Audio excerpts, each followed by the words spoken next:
Hello everyone. So, I got another model, um, and it's this. The box is huge. The boxes on these old AMT kits, they're like 3 times the size they need to be to house the model.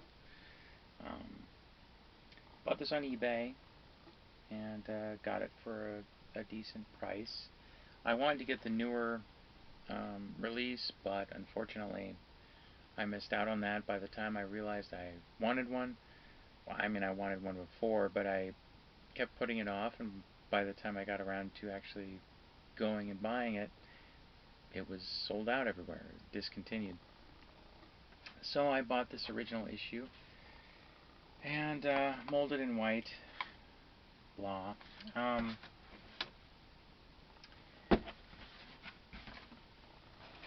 so I I decided I had one of these back in the day, and I can't remember if I built it or if my dad built it for me, but it had been built up without painting the inside of the windows, without painting the model or anything else. And there's a part of me that just wants to, paint the inside of the windows and then throw this thing together, throw some decals on it, and just, enjoy it. But the anal retentive modeler in me uh, is kind of demanding that I paint this thing.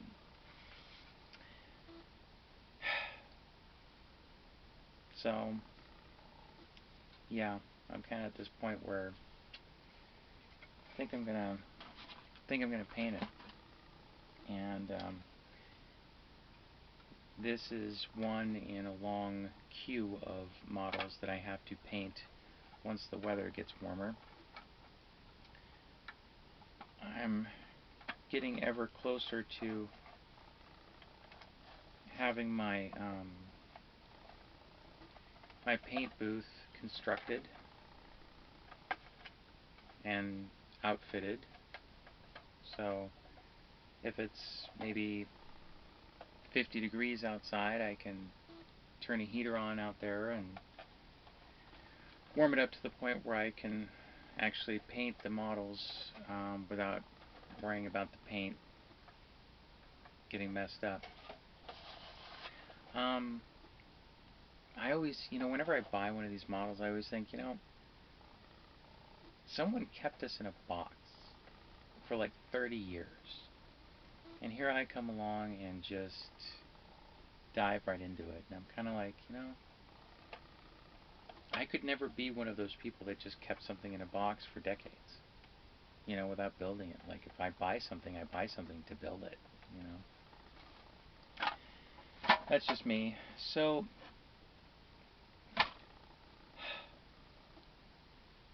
I currently have most of the paints necessary to actually paint this thing. But again, I can't do it because of the weather currently. But it comes with, let's see here. Let me use the instructions to illustrate. It comes with this pod here. You can see here. And this is it says it's a sensor array on here. Um, Other people say it's a weapons array. But basically the only reason that this pod exists is so that um, when they had more than one runabout on screen, they could differentiate the two. And like, you'd have an establishing shot of a runabout, and then you'd cut to the interior, and that would establish that that character, Cisco or somebody, was in that runabout that didn't have the pod, or did have the pod or whatever. Um, and I guess subliminally that that worked, but yeah. Interestingly, um, okay, so colors.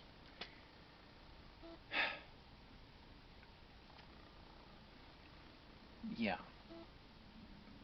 deciding on the color is always a big pain in the ass because it comes down to, do you want to replicate the filming model the way it was painted, or do you want to replicate the way the ship was on screen? And in some cases, the colors of ships changes radically. Like for the Enterprise D model was the 6-footer, which I've seen in real life and is huge. It is massive. Um, but the 6-foot Enterprise D was actually painted in kind of a duck's egg blue with green Aztecing on it. But on screen it looked like silver. So for me, I have a 2500 Enterprise D. That's one of the models in the queue. I would paint that silver. Now this was actually painted in kind of a light blue. And here's a picture of the actual filming model.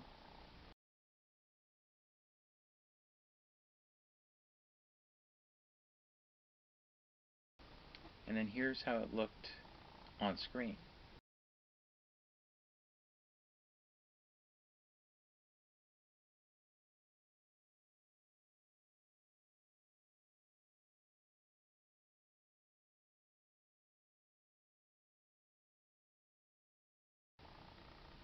And you can see on screen it looks gray. So I intend to paint this in Tamiya light gray, and I'm using the light gray primer as a base coat because that will allow me to use the dark, well, it's not dark gray primer, but it's a darker, it's just the standard Tamiya gray primer. I can use that and use some of the other grays that I have from other projects to kind of, you know, paint little panels here and there, different colors, because one of the reasons I went with this and not like the Eagle Moss replica pre-painted is because the Eagle Moss replicas, even the small ones, the little ones, cost about twice what this cost me. And on top of that, the Eagle Moss ones are not accurate. This is actually accurate in that it has all of these panel lines etched into it. As you saw from the image of the miniature, it actually had all of those panel lines. And yeah, so that's one of the many advantages. And this thing is just huge. I mean, this is big. I got this for like 25 bucks. So, you know, none of the Eagle Moss ships were that cheap. So, yeah. Now, originally, the miniature had like flat black windows and and no interior. And so when AMT created their model, they were basing it off of that the filming model in its original configuration, and thus no interior. And they told you to paint the windows on the inside, paint them black. Later on, the miniature got a couple of figures and a very, you know, kind of rough interior. There wasn't very much of it. Um, Basically, it was lit to the point where you could just see the figures inside. I'm not going to do that. There are people that have made 3D files for a whole interior. That's great. That's awesome. People have been asking Polar Lights to make an interior for this thing for years. Uh, they haven't done it yet, so obviously the demand hasn't been great enough. Since now they're re-releasing the 1/32nd scale original series um, shuttlecraft with a full interior because so many people demanded it. I wish I'd known that they were going to do that so soon before I bought mine and built mine. I still want one with Matt Decker in there. He's like, every time I think TOI shuttlecraft, I think, it's Matt Decker. It's got to be Matt Decker has to be in there. Anyway, So for this, no interior, no figures, no lighting. Um, I'm just going to paint the windows black on the inside. And you do it on the inside so that you still have the sheen and the transparency of the windows. It's not exactly transparent, but if you paint the black on the inside of the windows, it gives that depth to it. So, with regards to the pod on the top, I am not a massive fan of the pod. The number of episodes in which the Runabout appears, and the number of episodes where they have the Runabout with a pod on it are, 4-to-1, basically. And but there's actually really nice detail on this piece.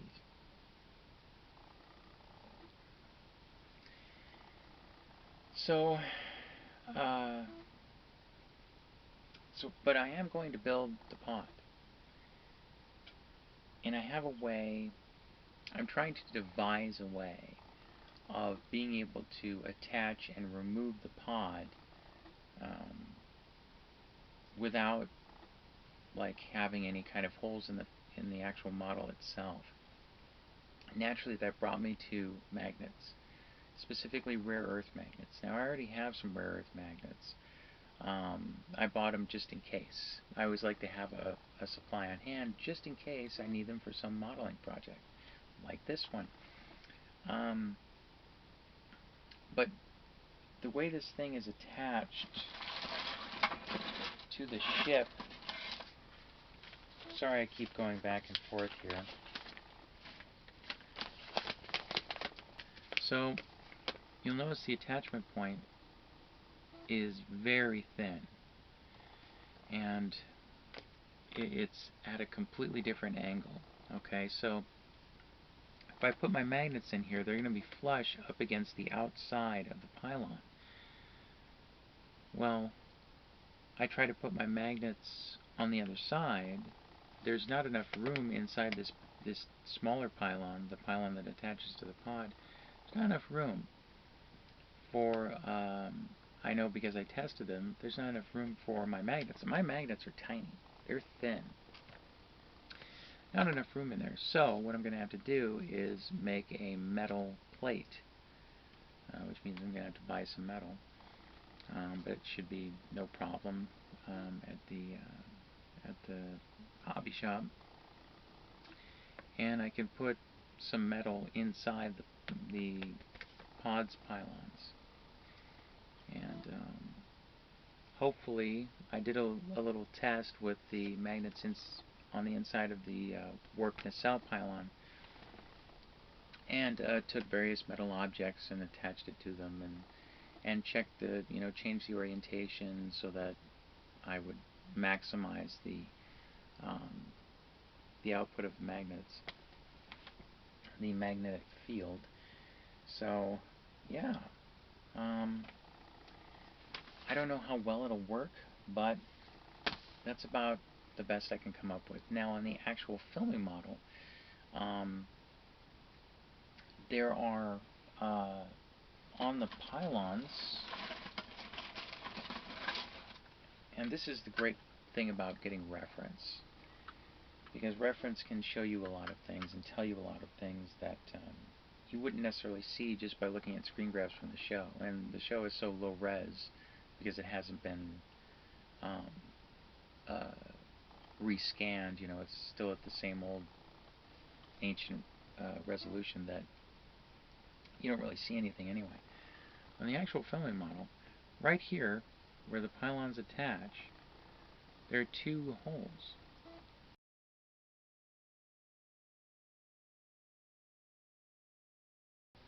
And it's obvious that the pylons to the pod would they'd stick them inside those holes. And watching the episodes, I can't see those holes. And even if you did, they're small enough to where they might just look like some kind of detail. So that's another option, but it's a less desirable one because, you know, I want to have it flush mounted. But if the actual filming model has those holes, I could get away with doing that. And it would be a little bit more straightforward, but I'd rather not be drilling holes and stuff and having to match up pegs and whatnot. Oh, and here's an image of that to illustrate. Now, as far as the design itself, I do really like it. I've always loved shuttlecraft. Just the shape of the front end, and I love how all the shuttlecraft kind of have this shape, you know, on the front. Very cool, a nice kind of callback. But, you know, if you look at the shuttlecraft in TNG, they're all very smooth. But this one is just, it's blocky, and it's kind of got stuff attached to the outside of it, you know, and in some of the episodes where these ships are actually engaged in combat, this exposed machinery is actually used as, it actually becomes a problem, because the enemies will fire on these exposed components, you know, and it doesn't make any sense to have them on the outside. But I understand this is a Rick Sternbach design, and I do appreciate his design aesthetics, but they don't really make a whole lot of sense for a spaceship. On an actual spaceship, especially considering what these things go through, you would want everything to be plated over, and you would want all of the really important stuff to be facing inward so that you can actually get to it from the inside of the ship. But, oh well. And the interesting thing about these things is that they themselves have their own registry numbers. NCC whatever. It's not NCC number sequence dash whatever. It's, each one of them has a starship registry. And so I think now we know why Starfleet went through, what, 75,000 registries in 100 years. Yeah. There is a detail on the back here that's missing. And some of these little phaser strips right here, they kind of got obliterated because that's where the sprue attaches. And by the way, well, I don't have them, I already threw them away, but the sprue attachment points on this thing were huge. And it took me quite a bit of doing to get them off without doing a lot of damage to the model. But unfortunately, you know, these were damaged, these little phaser things here. But oh well. But yeah, there's a section here, kind of a square that's missing, and my plan on painting this thing is I'm going to be painting everything while the model is unbuilt. I'm going to paint it, paint all the detail stuff on it, apply the decals, and then seal it in a dull coat, and then assemble it. I've done this a number of times before, and it saves me having to mask off all of the windows individually.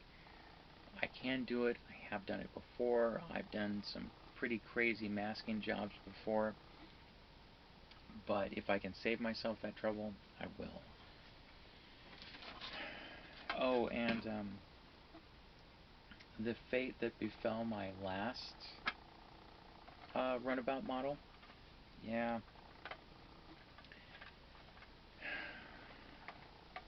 Back in my poorer days, when you could get these things for $5 on eBay, I took my old Runabout and broke it apart, and I actually cut this section off of here. Okay, so I just had this front section, and then I took this section here and I flipped them, and so I had this up here, and then this was under it, and I took an X-wing model, and that I bought for parts for, I don't know, $5-10 back when you could do that, and embellished it with a bunch of X-wing engine parts, and I had myself a little Star Trek freighter. And so that's what happened in my last one. Unfortunately, that model, that little freighter that I built, that I was so proud of and so happy with, it got thrown out with all the rest of my stuff. So, yeah. Definitely not talking to those family members anymore. So, yeah.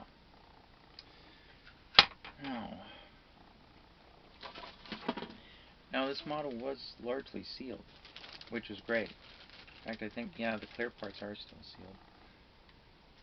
So, happy about that. The decals, though. The decals, for their age, 93, so, you know, like 30 years, they're not bad, but they've yellowed a little bit. And I've heard there's a technique that you can use where, like, you take your decal sheet and you put it, now I'm not saying that you should do this. If you're going to do it with decals that you don't care about. But one of the techniques I've heard about is that you can take your decal sheet, put it in the under the windshield of your car, and let the sun kind of bake it. And I've heard that that can bake the yellow out of it. I don't know if it's true. I don't know if it'll work. Use at your own discretion. But this original decal sheet is pretty bare. But these ships didn't really have a whole lot of decals on them, which is great as far as I'm concerned. So, and I like that they, well, it looks like a couple of them are damaged here. Yeah. But I like that they gave you decals for 3 ships. So, one thing that I used to do, if I wanted to make a ship that wasn't on screen, or I wanted to make it kind of my own, I would take, if they gave you more than one registry, I would take the registries, combine the numbers into a new sequence, and then take all of the names, write them all down, and then write all the different permutations of actual names that I could extract from the names that were given. So like USS Enterprise, you can make USS Serpent. I found that that's one that I would use often. Not going to do that here. I'm just going to use the regular old decals and hope that they work. So, yeah. Okay, so I have done some work to the Runabout. So I went and did my base coat. I used Tamiya primer, light gray primer, as the base coat, and I had the whole thing painted, and then I went and looked at this section, and I could see some of the white of the plastic coming through, so I had to go and buy more paint. Luckily, the hobby shop had some paint, had the color, so yay. Now, let's see here. Okay, you'll notice that there are some panels that are lighter. The lighter panels are Tamiya Insignia White. Thankfully, I had that color as well. I actually masked the whole ship off. I had a big wad of masking tape left over, or, you know, once I stripped it all off, but masked the whole thing off and then spray painted those sections. And I had a bunch of other gray paint from other projects, and so what I did is I wanted to see what they looked like over the primer, and so I created a test patch of the 3 different colors, and they were all too dark. So I wanted something that would kind of blend in a little bit, that wasn't tonally as dark as any of these colors. So so I had some a little jar of paint. I think it's light ghost gray, but these darker panels are light ghost gray. And I'm not too worried about those you know, being brush painted on, because eventually once I get the decals on, I'm going to be doing a dull coat over it, which will kind of tie everything together. So it shouldn't be a big deal. I did mask off these areas for these tan colors, and this tan is darker than the one that was on the filming model, but that's what I had, so that's what I used, and it's good enough. There's surprisingly few shots of the bottom of this thing. So, and this is I made a hole for the stand, and this is what I used to mount the stand. It's a kind of base that I've used before, but yeah, what's funny, this was so funny that I actually had to highlight it. There's an arrow on the bottom of this thing, and that's got to be on the filming model, because this is based upon the filming model, this model kit. So I decided to highlight it with the Insignia White, which is a very, very light gray. If you do a white primer, and then you do Insignia White over the white primer, it lightens it. But if you're doing it over a gray, it's going to appear more gray. But yeah, it's a nice mild contrast. Yeah, there are very few pictures of the actual model from the bottom, and so that gave me a great deal of latitude on painting it. I didn't do anything really crazy. I just, you know, tried to kind of match what I had done on the top. And here are the pylons. I also did, I did basically the same thing. A couple of patches of Insignia White, and yeah, pretty basic stuff. Now, I'm not going to be able to actually lock this thing in because I have masking tape over this area. Okay, when I paint a model, and I'm painting it in sections, in sub-assemblies, what I'll do is I'll mask off the areas where the plastic is supposed to be glued together. Because when you try to glue, although I didn't cover this, although I should have,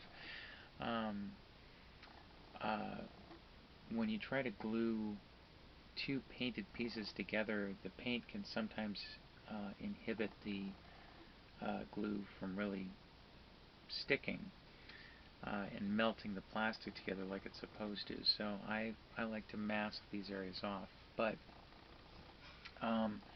one thing you notice is that there's a gap here when you put I don't know if you can see it, hopefully you can, but when you put the nacelle pylon on the model, there's a gap, well, I added this strip of styrene here on either side, and I did mask it off, so that when I attach the pylon won't flex. Because that's something that I noticed with my original model, was when you'd lay it on the ground like it was landed, it would flex. I didn't want that. I wanted something that was really robust. So that's why I did that. Let's see here. Yeah, I did paint the clear parts. I painted them gloss black on the inside. And yeah, I painted the engines, but I haven't detailed them yet. They're the same, just regular hull color. So yeah, now I'm just awaiting decals. And once I get the decals in, I'll apply those. And this primer is actually fairly smooth, so I shouldn't have any problem with the decals. Then once those are on and they're all dry, then I'll do a dull coat over the parts, and then I'll assemble the model. So yeah,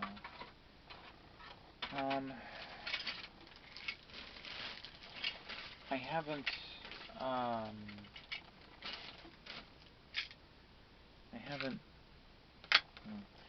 I haven't painted the pod yet. I was gonna wait. I have a lot of projects kind of backed up, and I was just gonna wait to deal with this until I have some more money, where I can buy a paint specifically for this, because this is supposed to be darker than the Runabout itself.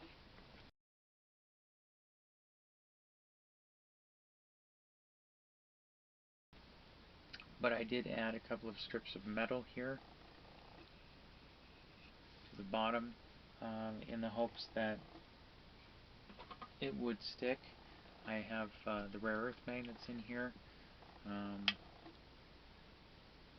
It does stick, so what I'm going to do, it doesn't stick really great, but it sticks well enough, you know, because it's having to go through plastic. You know, the paint doesn't really inhibit it very much. But when I go to paint these parts, I will mask off the metal strips, and that way, you know, I'll preserve as much of the surface for the magnets as possible. So yeah, on these parts I'm gonna have to try to figure out which color lights I want, because there are two lights in the front here, and I don't know exactly where they are, and they're really hard to pinpoint which parts of it are lit on the actual model. But interestingly, for future note, so the various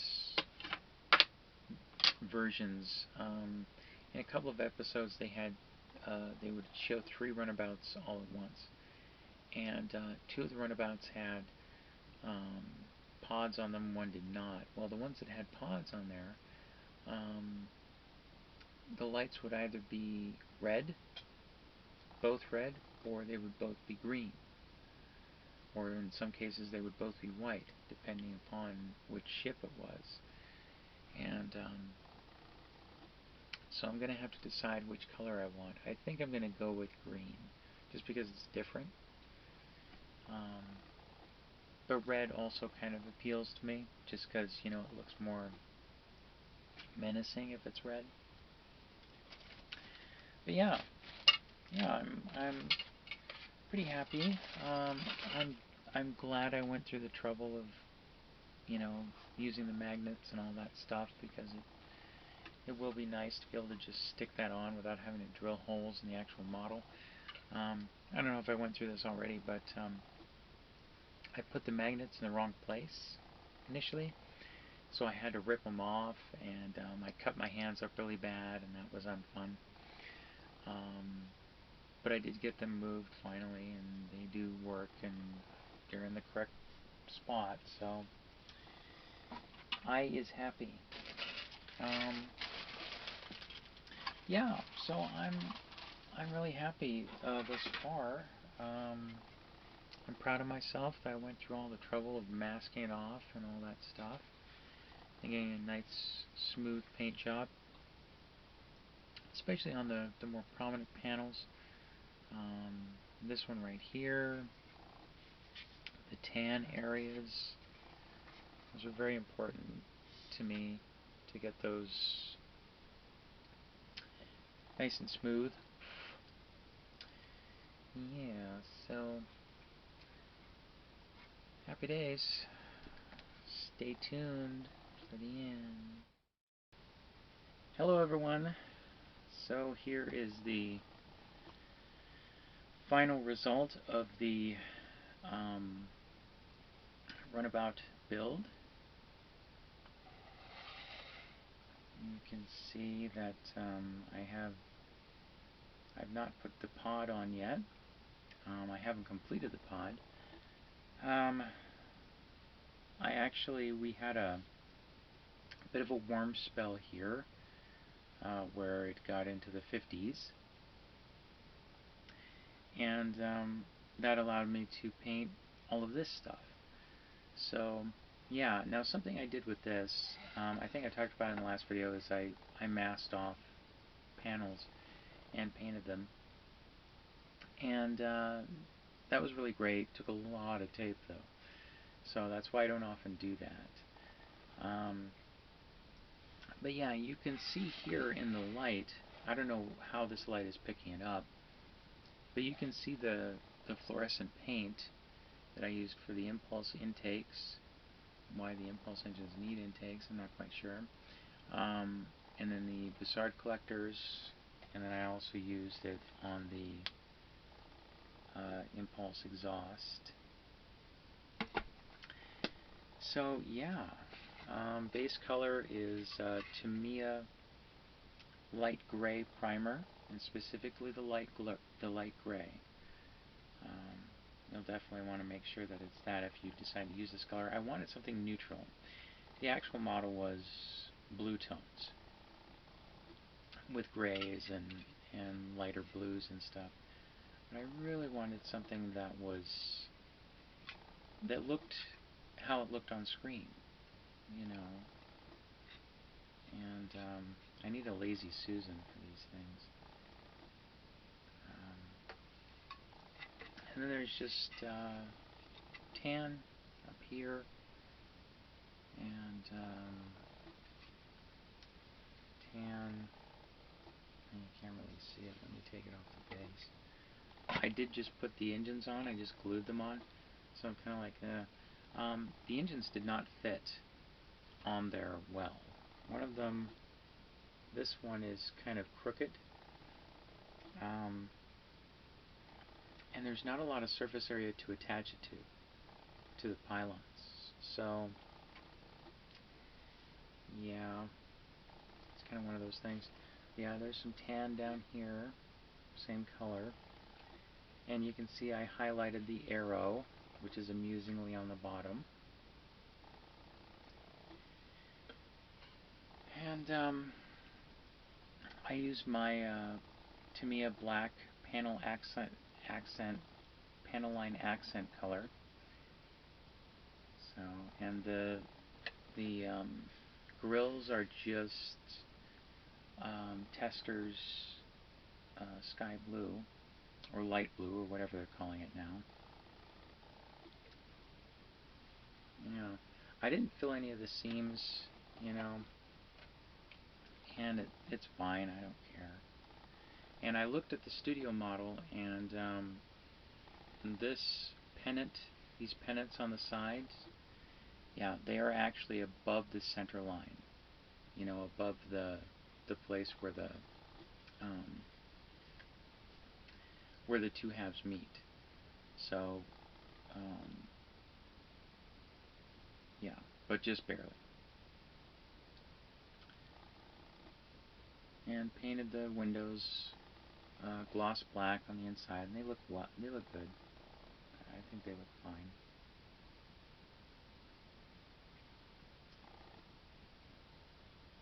Yeah, so I'm pretty happy with it. I think it turned out well. It's a lot bigger than I expected, or bigger than I remembered, which is cool. Although with my limited space, it can make finding a place for it difficult, but I finally have a really nice model of the Runabout.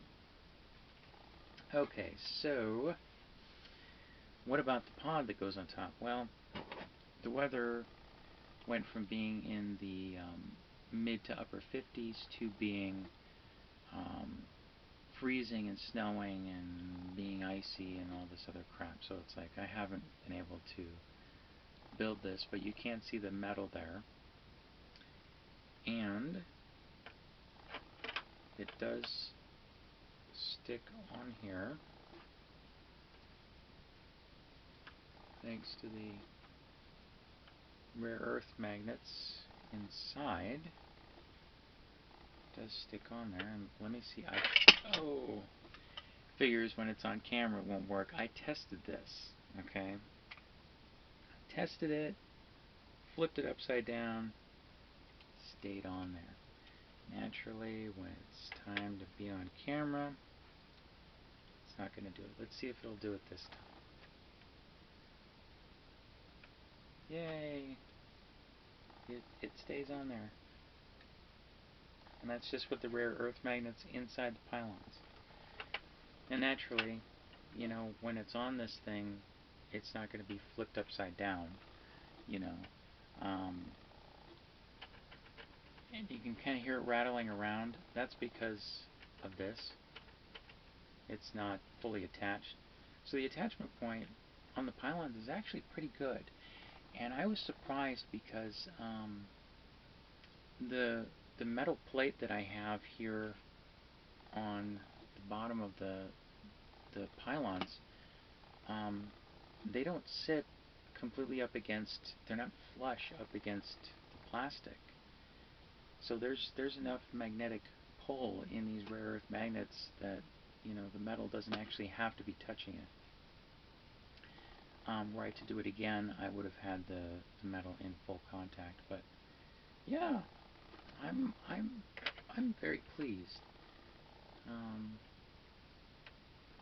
with everything, and I'm pleased that I took the time to actually do that, so I can have the pod on or off for whatever mood I'm in, and I'm not leaving any holes in the model like they had in on the actual physical model. Now I suspect they had 2 holes up here and 2 holes up here on the physical model, the filming model. I suspect they did that because to connect the lights in the pod to power rather than keeping it on necessarily. But I'm not sure.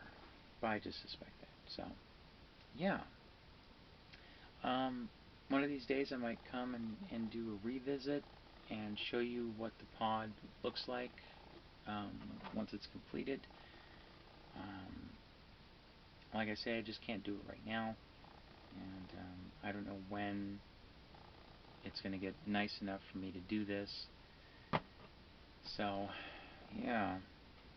So for right now, we're just going to leave off here with the Runabout.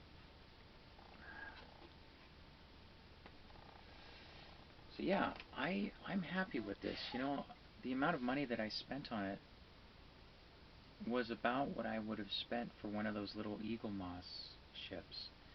And I wouldn't have had the fun of building it myself and painting it and creating, you know, the using my techniques and my skill to make it look how the filming model did, or at the very least how it looked on screen. and I wouldn't have a replica that is this big. This thing is, it's big. So yeah, I'm happy. I like it. For me, having an interior would be cool, but it would just add more work. And for me, it's kind of like, you know what? It doesn't need to be this way, because originally, I think I said this already, but originally the model didn't have an interior, the filming model, and the windows were even painted matte black. So, you know, there wasn't a great emphasis on that in the show until later. But yeah, really cool. So this is it for the build-up of the vintage 1993 issue of the Runabout from Deep Space Nine. I hope you enjoyed watching the journey, and thanks for watching.